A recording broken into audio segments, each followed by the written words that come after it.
YSRCP social media వారు అనేక విధాలుగా పోస్టింగ్స్ కానీ లేకపోతే ఇంకా ఇతర విధాలుగా సోషల్ మీడియాలోని ఇబ్బందులు పెట్టిన సందర్భాలు మన అందరికీ కూడా తెలిసినాయి అధ్యక్ష. తెలుగుదేశం, బీజేపీ, జనసేనలోని ఎవరైతే యాక్టివ్గా ఉన్నారో వాళ్ళ పైన పోస్టింగ్స్ పెట్టడం, క్యారెక్టర్ అసాసిన్ చేయడం జరుగుతూనే ఉంది గత 5 సంవత్సరాలు. అంటే వారందరూ కూడా ఒక ఆర్గనైజ్డ్ క్రైమ్ సిండికేట్ కింద తయారై ఇవన్నీ కూడా చేస్తున్నారు అధ్యక్ష.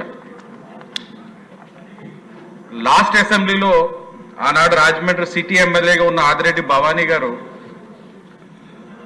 గత 5 సంవత్సరాలు ఏదైతే అధికార పార్టీ వైఎస్ఆర్ కాంగ్రెస్ పార్టీ వారు మద్యాన్ని ఒక ఆదాయం కింద తీసుకొని కల్తీ మద్యం ఏరులై పారే సమయంలో ప్రాణాలు కోల్పోతున్న వారి పక్షాన తెలుగుదేశం పార్టీ ఆనాడు ఎమ్మెల్యేగా ఆవిడ మాట్లాడడం జరిగింది అధ్యక్ష. అది కూడా అసెంబ్లీ సాక్షిగా మాట్లాడితే ఆవిడ పైన ఒక మహిళ ప్రజాప్రతినిధి అసెంబ్లీ సాక్షిగా మాట్లాడిన అంశాన్ని సోషల్ మీడియాలో విపరీతంగా ట్రోల్ చేశారు అధ్యక్ష.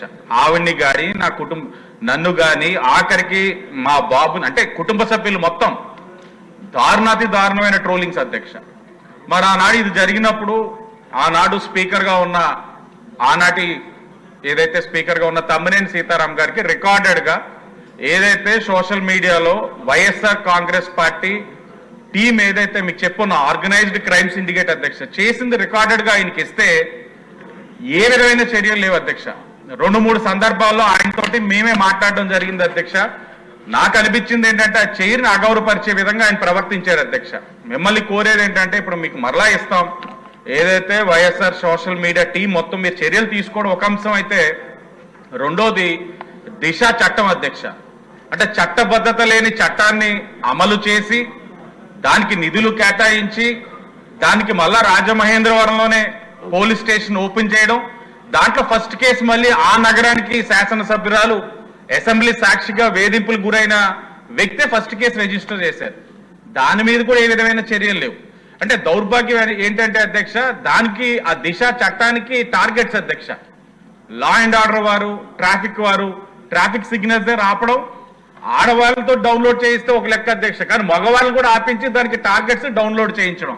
అంటే అధికార యంత్రాంగాన్ని ఏ విధంగా వారు ఉపయోగించుకున్నారన్న దానికి ఇది ఒక నిదర్శనం అధ్యక్ష. మిమ్మల్ని కోరేది ఒకటి అసెంబ్లీ సాక్షిగా ఒక మహిళా ప్రజాప్రతినిధి పైన ఇలాంటి దుష్ప్రచారం చేసిన ఆ వైఎస్ఆర్సీపీ సోషల్ మీడియా ఆ అల్లరి మొక్కల్ని కఠినంగా శిక్షించడం ఒకటైతే, ఈ దిశ చట్టం ఏదైతే ఉందో చట్టబద్ధత లేని చట్టానికి నిధులు కేటాయించిన విధానం, దానిపైన ఎంక్వైరీ వేసి దానికి ఏ విధంగా ఖర్చు పెట్టారు నిధులు ఏవైనది అనే అన్నింటి మీద కూడా ఎంక్వైరీ చేయాలని మిమ్మల్ని కోరుతా ఉన్నా అధ్యక్ష.